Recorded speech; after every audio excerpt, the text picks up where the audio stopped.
Chapter 20. The remainder of the day passed uneventfully. The young slip of a gale, having wetted our gills, proceeded to moderate. The fourth engineer and the 3 oilers, after a warm interview with Wolf Larson, were furnished with outfits from the slop chests, assigned places under the hunters in the various boats and watches on the vessel, and bundled forward into the forecastle. They went protestingly, but their voices were not loud. They were awed by what they had already seen of Wolf Larson's character, while the tale of woe they speedily heard in the forecastle took the last bit of rebellion out of them. Miss Brewster, we had learned her name from the engineer, slept on and on. At supper I requested the hunters to lower their voices so she was not disturbed, and it was not till next morning that she made her appearance. It had been my intention to have her meals served apart, but Wolf Larson put down his foot. Who was she that she should be too good for cabin table, and cabin society had been his demand. But her coming to the table had something amusing in it. The hunters fell silent as clams. Jock Horner and Smoke alone were unabashed, stealing stealthy glances at her now and again, and even taking part in the conversation. The other 4 men glued their eyes on their plates and chewed steadily and with thoughtful precision, their ears moving and wobbling in time with their jaws like the ears of so many animals. Wolf Larson had little to say at first, doing no more than reply when he was addressed. Not that he was abashed, far from it. This woman was a new type to him, a different breed from any he had ever known, and he was curious. He studied her, his eyes rarely leaving her face unless to follow the movements of her hands or shoulders. I studied her myself, and though it was I who maintained the conversation, I know that I was a bit shy, not quite self-possessed. His was the perfect poise, the supreme confidence in self which nothing could shake, and he was no more timid of a woman than he was of storm and battle. "And when shall we arrive at Yokohama?" she asked, turning to him and looking him squarely in the eyes. There it was, the question flat. The jaws stopped working, the ears ceased wobbling, and though eyes remained glued on plates, each man listened greedily for the answer. "In 4 months, possibly 3 if the season closes early," Wolf Larson said. She caught her breath and stammered. I thought... I was given to understand that Yokohama was only a day's sail away. Here she paused and looked about the table at the circle of unsympathetic faces staring hard at the plates. "It is not right," she concluded. "That is a question you must settle with Mr. Van Weyden there," he replied, nodding to me with a mischievous twinkle. "Mr. Van Weyden is what you may call an authority on such things as rights. Now I, who am only a sailor, would look upon the situation somewhat differently. It may possibly be your misfortune that you have to remain with us, but it is certainly our good fortune." He regarded her smilingly. Her eyes fell before his gaze, but she lifted them again and defiantly to mine. I read the unspoken question there. Was it right? But I had decided that the part I was to play must be a neutral one, so I did not answer. "What do you think?" she demanded. "That it is unfortunate, especially if you have any engagements falling due in the course of the next several months. But since you say that you are voyaging to Japan for your health, I can assure you that it will improve no better anywhere than aboard the Ghost." I saw her eyes flash with indignation, and this time it was I who dropped mine, while I felt my face flushing under her gaze. It was cowardly, but what else could I do? "Mr. Van Weyden speaks with a voice of authority," Wolf Larson laughed. I nodded my head, and she, having recovered herself, waited expectantly. "Not that he is much to speak of now," Wolf Larson went on, "but he has improved wonderfully. You should have seen him when he came on board. A more scrawny, pitiful specimen of humanity one could hardly conceive. Isn't that so, Kerfoot?" Kerfoot, thus directly addressed, was startled into dropping the knife on the floor, though he managed to grunt affirmation. "Developed himself by peeling potatoes and washing dishes, Kerfoot?" Again that worthy grunted. Look at him now. True, he is not what you would term muscular, but still he has muscles, which is more than he had when he came aboard. Also, he has legs to stand on. You would not think so to look at him, but he was quite unable to stand alone at first." The hunters were snickering, but she looked at me with a sympathy in her eyes which more than compensated for Wolf Larson's nastiness. In truth, it had been so long since I had received sympathy that I was softened, and I became then, and gladly, her willing slave. But I was angry with Wolf Larson. He was challenging my manhood with his slurs, challenging the very legs he claimed to be instrumental in getting for me. "I may have learned to stand on my own legs," I retorted, "but I have yet to stamp upon others with them." He looked at me insolently. "Your education is only half completed, then," he said dryly, and turned to her. "We are very hospitable upon the Ghost. Mr. Van Weyden has discovered that. We do everything to make our guests feel at home, Mr. Van Weyden?" "Even to the peeling of potatoes and the washing of dishes," I answered, to say nothing to wringing their necks out of very fellowship. "I beg of you not to receive false impressions of us from Mr. Van Weyden," he interposed with mock anxiety. "You will observe, Miss Brewster, that he carries a dirk in his belt, a most unusual thing for a ship's officer to do. While really very estimable, Mr. Van Weyden is sometimes, how shall I say, quarrelsome, and harsh measures are necessary. He is quite reasonable and fair in his calm moments, and as he is calm now, he will not deny that only yesterday he threatened my life." I was well nigh choking, and my eyes were certainly fiery. He drew attention to me. "Look at him now. He can scarcely control himself in your presence. He is not accustomed to the presence of ladies anyway. I shall have to arm myself before I dare go on deck with him." He shook his head sadly, murmuring, "Too bad, too bad," while the hunters burst into guffaws of laughter. The deep-sea voices of these men, rumbling and bellowing in the confined space, produced a wild effect. The whole setting was wild, and for the first time, regarding this strange woman and realizing how incongruous she was in it, I was aware of how much a part of it I was myself. I knew these men and their mental processes. Was one of them myself, living the seal-hunting life, eating the seal-hunting fare, thinking, largely, the seal-hunting thoughts? There was for me no strangeness to it, to the rough clothes, the coarse faces, the wild laughter, and the lurching cabin walls and swaying sea lamps. As I buttered a piece of bread, my eyes chanced to rest upon my hand. The knuckles were skinned and inflamed clear across, the fingers swollen, the nails rimmed with black. I felt the mattress-like growth of beard on my neck, knew that the sleeve of my coat was ripped, that a button was missing from the throat of the blue shirt I wore. The dirk mentioned by Wolf Larson rested in its sheath on my hip. It was very natural that it should be there. How natural I had not imagined until now, when I looked upon it with her eyes and knew how strange it and all that went with it must appear to her.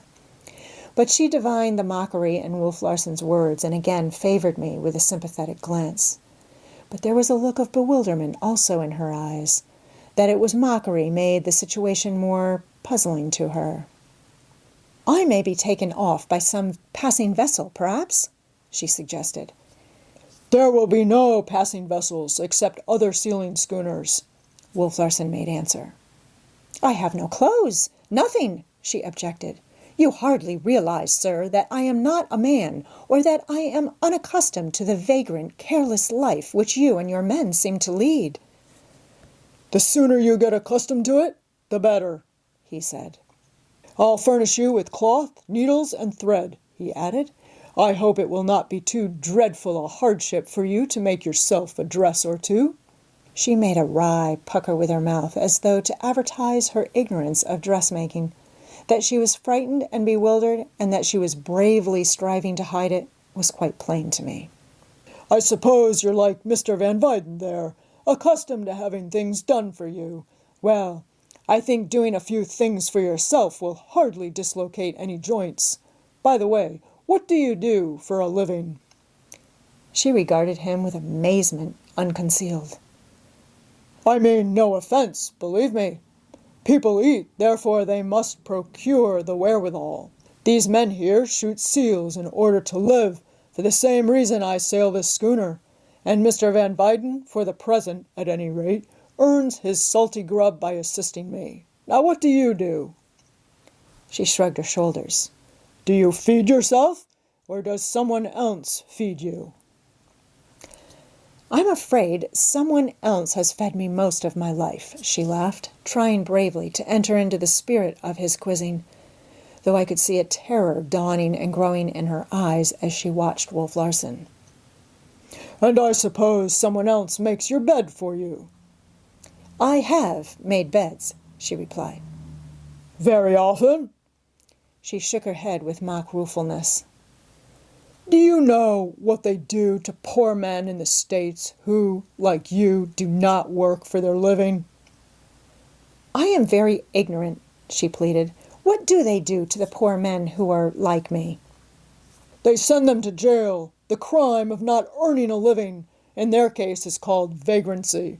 If I were Mr. Van Weyden, who harps eternally on questions of right and wrong, I'd ask, by what right do you live when you do nothing to deserve living?"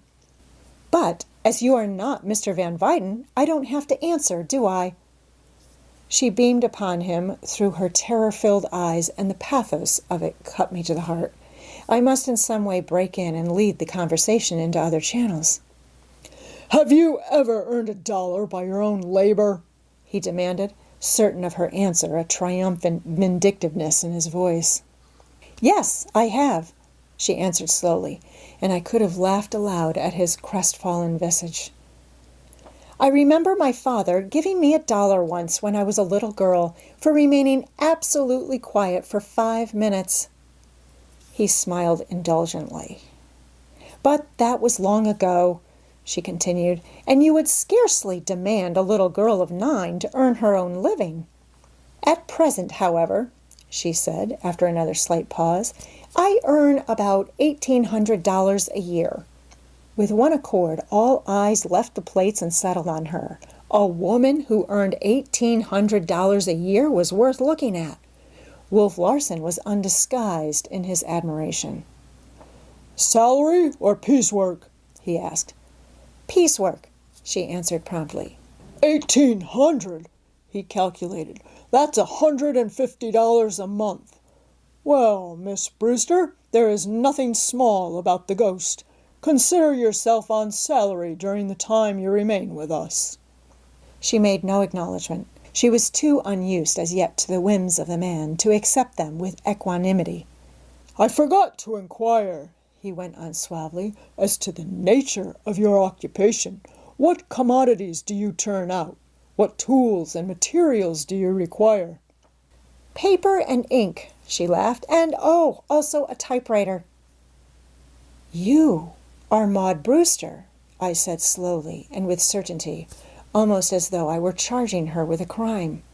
Her eyes lifted curiously to mine. "How do you know?" "Aren't you?" I demanded. She acknowledged her identity with a nod. It was Wolf Larson's turn to be puzzled. The name and its magic signified nothing to him. I was proud that it did mean something to me, and for the first time in a weary while I was convincingly conscious of a superiority over him. "I remember writing a review of a thin little volume," I had begun carelessly, when she interrupted me. "You!" she cried. "You are—" She was now staring at me in wide-eyed wonder. I nodded, my identity in turn.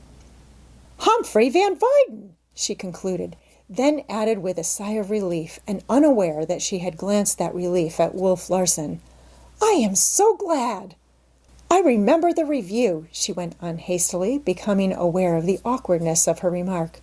"That too flattering review." "Not at all," I denied valiantly. "You impeach my sober judgment and make my canons of little worth. Besides, all my brother critics were with me. Didn't Lang include your Kiss Endured among the 4 supreme sonnets by women in the English language?" But you called me the American Mrs. Manal." "Was it not true?" I demanded. "No, not that," she answered. "I was hurt." "We can measure the unknown only by the known," I replied, and in my finest academic manner. "As a critic, I was compelled to place you. You have now become a yardstick yourself. 7 of your thin little volumes are on my shelves, and there are 2 thicker volumes, the essays, which you will pardon my saying, and I know not which is flattered more, fully equal your verse. The time is not far distant when some unknown will arise in England, and the critics will name her the English Maud Brewster." "You are very kind, I am sure," she murmured, and the very conventionality of her tones and words, with a host of associations it aroused of the old life on the other side of the world, gave me a quick thrill, rich with remembrance, but stinging sharp with homesickness. "And you are Maud Brewster," I said solemnly, gazing across at her. "And you are Humphrey Van Weyden," she said, gazing back at me with equal solemnity and awe. "How unusual! I don't understand. We surely are not to expect some widely romantic sea story from your sober pen."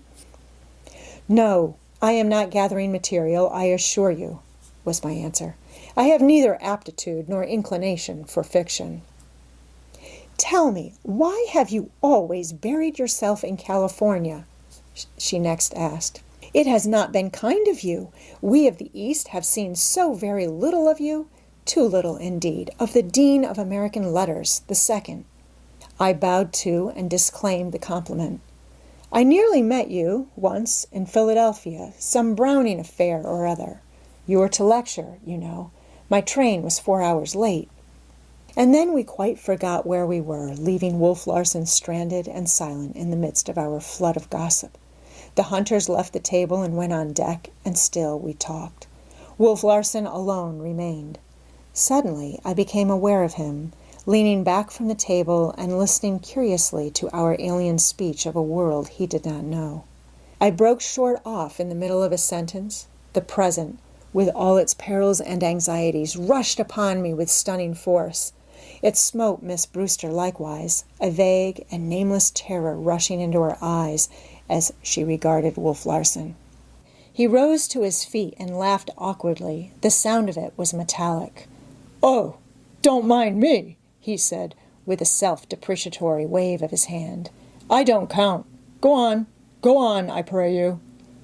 But the gates of speech were closed, and we too rose from the table and laughed awkwardly.